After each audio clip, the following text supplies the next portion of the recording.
네, 중국 시장 체크하겠습니다. 차이나나우 유한타증권의 김동국 대리입니다. 안녕하십니까? 네, 안녕하십니까? 네, 자, 상해 종합이 지금 장중에 3,011선을 찍고요. 한 3% 이상 올랐다가 현재는 한 3,103선 정도에서 움직임 나와 있습니다. 먼저 시황 전해주시죠.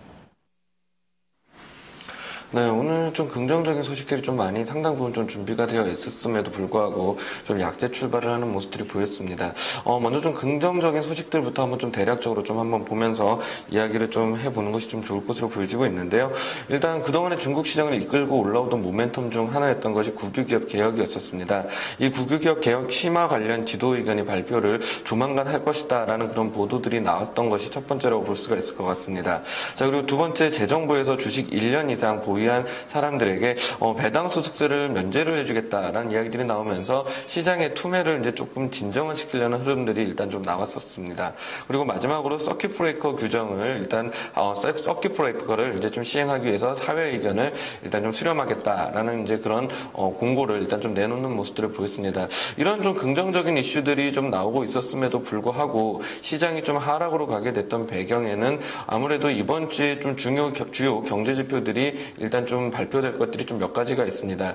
이런 지표들에 대한 이제 좀 불확실성들이 일단 좀 어느 정도 좀 시장의 불안 심리를 좀 자극을 하는 것이 아닌가라고 좀 볼 수가 있을 것 같은데요. 이번 주에 있을 경제 지표들을 대략적으로 좀 살펴본다라고 하면은 오늘 중국의 무역 수지가 일단 좀 발표가 되었습니다. 이 무역 수지 발표를 시작으로 해서 이제 9월 8일 대외 무역에 관련한 것들이 발표가 되고요. 9월 10일에는 뭐 CPI, PPI 그리고 M2 그리고 위안화 신규 대출 이런 유동성 관련 지표들까지 나오게 될 것으로 보여지고 있습니다. 그리고 9월 13일에는 이제 고정자산 투자 그리고 소매 판매 산업 생산과 같은 좀 굵직굵직한 지표들이 이번 주에 모여 있는 상황이다 보니까 이런 지표들에 대한 경계 심리가 일단 조금 시장에 좀 많이 유입이 되고 있는 것으로 보여지고 있습니다.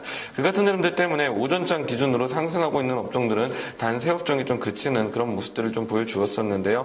보험주와 환경보호 바이오주들에 대한 상승세가 이어지는 모습들을 보여주었었고요. 하락 업종으로는 항공우주와 그리고 중형기계 건설업종들에 대해 좀 큰 폭의 좀 하락을 보여주는 모습들이 보였었던 하루라고 좀 말씀을 드려볼 수가 있을 것 같습니다. 네, 자, 장중에 나왔던 8월 수출 분양 관련된 이슈들 시장에 좀 영향을 주었던 것 같은데요. 관련 내용 점검해 주시죠. 네, 오늘 무역 수지가 일단 발표가 됐습니다. 나온 수치들만 본다라고 하면은 흑자 규모 확대라는 좀 아주 좀 긍정적인 이슈로 좀 다가올 수가 있을 것 같습니다. 하지만 내부적인 모습들을 좀 살펴본다라고 하면 그렇게 썩 좋지만은 않는 것으로 일단 좀 판단이 되어지는데요. 그렇게 보는 그림들에 대해서 좀 하나씩 좀 말씀을 좀 드려보도록 하겠습니다. 일단 무역 수지를 보신다라고 하면은 그동안 조금 안 좋은 전망치에 많이 휩싸여 있었던 무역 수지였었습니다. 이번에 602억 달러라는 아주 좀 높은 수치를 보여주는 모습들이 나오면서 상당히 좀 긍정적으로 개선이 되는 모습들이 일단 좀 보였었습니다. 수치 자체도 살펴본다고 하더라도 6개월 내 최대치를 보여주는 그런 흐름들이 연출이 되었었는데요. 도대체 이 무역 수지가 왜 이렇게 좀 잘 나왔을까에 대한 요인들을 살펴본다라고 하면은 여기서부터가 좀 중국을 오늘 좀 하락을 시킨 이유 중 하나라고 좀 말씀을 좀 드려볼 수 있을 것 같습니다. 먼저 중국의 수출액을 한번 좀 볼 필요성들이 있을 것 같은데 수출액이 좀 줄어드는 모습들을 일단 좀 보였습니다. 예상치의 감소폭보다는 좀 다소 개선되는 모습들이 일단 좀 나오긴 했었습니다만 여전히 수출이 감소를 하고 있는 모습들이었었습니다. 그런데 지금 수입액을 한번 보실 텐데요. 수입액의 감소가 훨씬 더 작게 나오는 모습들이 보였습니다. 뭐 수입액이 좀 작게 나왔던 이유를 좀 살펴본다고 하면은 중국의 경기 둔화에 의한 원자재 수요 부진이 일단 첫 번째로 꼽히고 있고 그리고 최근에 원자재 가격들이 좀 많이 좀 하락을 하는 모습들을 보였습니다. 그렇다라고 하면은 중국에서 원자재를 수입을 할 때 똑같은 양을 수입을 한다고 하더라도 절대적인 금액 면에서 좀 줄어들 것으로 일단 좀 줄어들게 될 수밖에는 없을 것입니다. 그런 상황들이 좀 반복이 된다라고 하면 수입액이 줄어들게 될 것이고 이것이 결국은 무역 수지를 상당히 개선시키는 그런 좀 약간 시선을 좀 약간 지표를 약간 좀 왜곡시키는 효과가 나왔다라고 좀 볼 수가 있을 것 같습니다. 당분간 이런 원자재 가격의 하락으로 인해서 무역 수지는 좀 개선되는 모습들이 좀 나올 것으로 일단 좀 전망이 좀 되고는 있습니다만 원자재 가격 가격이 상승으로 전환이 된다라고 하면은 바로 무역 수지 자체가 그렇게 썩 좋지 않은 데이터로 나올 것으로 일단 좀 보여지고 있는 그림들입니다. 때문에 앞으로 중국의 무역 수지 같은 경우는 원자재 가격이 좀 연동이 될 가능성들이 일단 좀 높다라고 좀 볼 수가 있을 것 같은 흐름들로 좀 보여지고 있고요. 그리고 이러한 흐름들이 좀 증시에 약간 좀 안 좋은 요인들을 미치고 있는데 오늘 시장이 좀 위축 모습으로 일단 좀 볼 수가 있을 것 같습니다. 네. 자, 두 번째 이슈는 세제 관련 뉴스 보겠습니다. 배당소득세 관련해서 1년 이상 보유자들에 대해서 면제한다는 재정부 발표가 있었던 것으로 아는데요. 자, 이 이슈 점검해 주시죠. 네, 오늘 좀 긍정적인 이슈로 좀 다가올 것으로 예상이 됐었던 흐름 중 하나였었습니다. 재정부가 주식을 1년 이상 보유를 한 개인 투자자들에게는 배당소득세를 면제를 해주겠다라는 그런 발표를 하는 모습들이 보였습니다. 바로 어제 발표를 했었는데 재정부와 그리고 국세청국 그리고 증감위가 상장사 배당 개인소득세 차별화 정책 관련 통지를 하는 모습들이 보였습니다. 하는 모습들을 보여주었었습니다. 일단 아까 서두에 말씀드렸던 대로 1년 이상 주식을 보유한 투자자들 같은 경우는 배당 소득을 잠정 면제를 해주겠다. 그러니까 당분간은 이제 면제 자체 아예 그 세금을 안 내게 해주겠다라는 이야기를 한 것으로 보여지고 있고, 그리고 1개월 이상 1년 이내일 경우에는 배당 소득세로 50%만 내도록 할 것이고 1개월 이내에 매도를 했을 경우에는 배당 소득을 매기겠다라는 이야기를 해주는 모습들을 보였습니다. 결국 지금 최근에 중국의 개인 투자자들에 대한 투매에 의해서 증시가 하락으로 나오는 모습들을 보여주고 있는 그런 흐름들이다라고 좀 봐야 될 것 같은데요. 그러한 흐름들을 일단 좀 어느 정도 진정을 시키기 위한 증시 안정화 대책으로서 이런 배당 소득세 감면 정책들이 일단 좀 나왔다라고 좀 볼 수가 있을 것 같습니다. 이러한 흐름들이 앞으로도 좀 지속적으로 나올 것으로 일단 좀 생각이 되어지는데요. 결국은 중국 정부에서 중국 증시에 대한 좀 저점 다지기를 원하는 그런 정책들은 앞으로 계속해서 나오지 않을까라고 말씀을 드려볼 수가 있을 것 같습니다. 네, 자, 그리고 9월 7일 날 서킷 브레이커 규정에 대해서 사회 의견 수렴 통지 발표도 있었다고 하는데요. 실질적으로 중국은 지금 후광통 시행 이후에 여러 가지 제도들이 추가로 좀 들어오는 것 같습니다. 어떻게 보면은 선진국 증시라든지 개도국 내에서도 약간은 좀 후발로 나왔던 상황이기 때문에 이해는 됩니다만, 이렇게 그 시즌이 지나가면서 한 가지 제도가 추가되면서 조금씩 혼란도 좀 가중되지 않겠나 싶은 생각도 좀 해보게 되는데요. 자, 이 부분은 좀 어떻게 이해를 해야 되겠습니까? 중국 정부 입장에선 발등에 좀 불이 떨어졌다라고 좀 해석을 해보시는 게 좀 좋을 것으로 보여지고 있습니다. 과거 이제 선진국 지수, 이제 MSCI 지수 편입을 위해서 그 MSCI에서 요구했던 사항들이 있었습니다. 그런 요구 사항들을 중국 정부 입장에서는 약간 좀 배짱을 부리는 그런 모습들을 일단 좀 보여주었었는데요. 증시가 이제 하락을 하기 시작을 하면서부터 그런 요구들에 대해서 어느 정도 조금씩 수용을 하고 있는 모습들 또한 같이 관찰이 되고 있는 흐름들이다라고 좀 보시면 될 것 같습니다.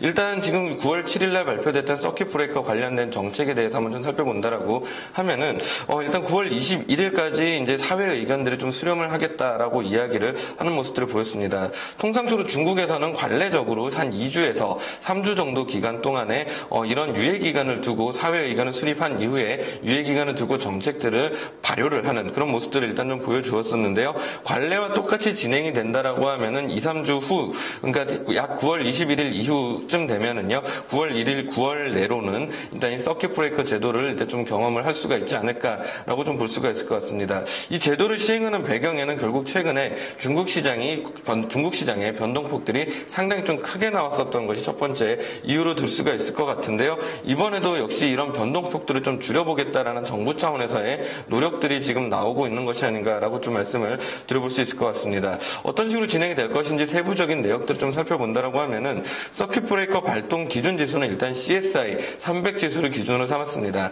우리나라의 코스피 200과 동일한 유형이라고 좀 보시면은 될 것으로 이제 생각이 되어지는 지수이고요. 그리고 5%와 7% 두 개권을 나눠가지고 서킷 브레이커를 일단 발효를 할 것으로 보여지고 있는데, 계장가 대비해서 등락폭이 5% 정도 나왔을 때는 30분간 거래 중단을 할 것이고, 그리고 7% 이상 나왔을 경우는 당일에는 7% 이상 나온다라고 하면 당일에는 전면 거래 정지를 거래를 중단을 하겠다라는 이야기를 해주고 있습니다. 아무래도 최근에 시장 변동폭들이 지속적으로 나오고 있고 그런 것들에 대해서 중국 정부 입장에서 계속된 부담을 느껴온 상황이기 때문에 이러한 흐름들을 좀 발맞추고 진정을 시키고자 하면서 시장을 선진화로 좀 이끌어 나가는 그런 흐름들이 지금 현재 중국 정부 입장에서 정책들을 발효를 하고 있는 것이 아닌가라고 좀 말씀을 좀 드려볼 수 있을 것 같고요.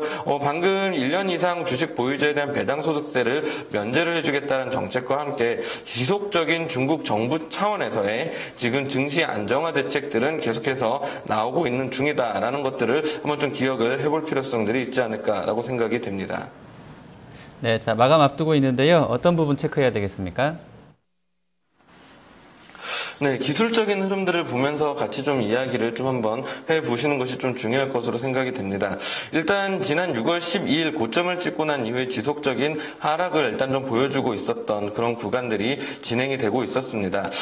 계속 이 구간 내에서는 트레이더 0번 시그널이 일단 발효가 되면서 이런 하락 시그널이다라는 것에 대한 표시를 계속해서 일단 좀 해주고 있었던 흐름들이었습니다. 그러다 일단 지금 8월 중순 들어서면서부터 1차적인 반등세가 일단 한번 첫 번째로 연출이 된 상황이다라고 좀 볼 수가 있을 것 같은데요. 반등이 좀 지속될지 여부에 대한 관심을 일단 좀 가져갈 수가 있는 상태인데 결국은 이번 주에 굵직굵직한 지표들이 발표가 될 것으로 전망이 되어 있는데요. 이 지표 발표에 따른 결과가 어떻게 나오느냐에 따라서 결정이 될 것으로 일단 좀 보여지고 있습니다. 지금 현재 3,000포인트 구간에서 중국 증시가 지속적인 등락세를 보여주고 있는데 이 3,000포인트는 2015년 들어서면서부터 형성이 되고 있었던 심리적인 마지노선이라고 좀 표현을 해야 될 것 같습니다. 심리적인 마지노선을 지금 지켜주고 있는 자리다라고 좀 말씀을 드려볼 수 있을 것 같습니다. 이런 자리다라고 하면은 1차적인 반등세는 일단 나올 수가 있을 것으로 보여지고 있습니다. 오늘 세부적인 내용들을 좀 살펴본다라고 하면은 무역 수지가 그렇게 썩 좋게 나오지는 않았습니다만 어쨌건 표면적으로는 좀 긍정적인 이슈로 일단 좀 나와주고 있는데요. 앞으로 지표들이 조금만 더 긍정적으로 나온다라고 하면은 그 이후에 나올 수 있는 반등폭들은 생각보다는 조금 클 수 있다라고 좀 볼 수가 있을 것 같습니다.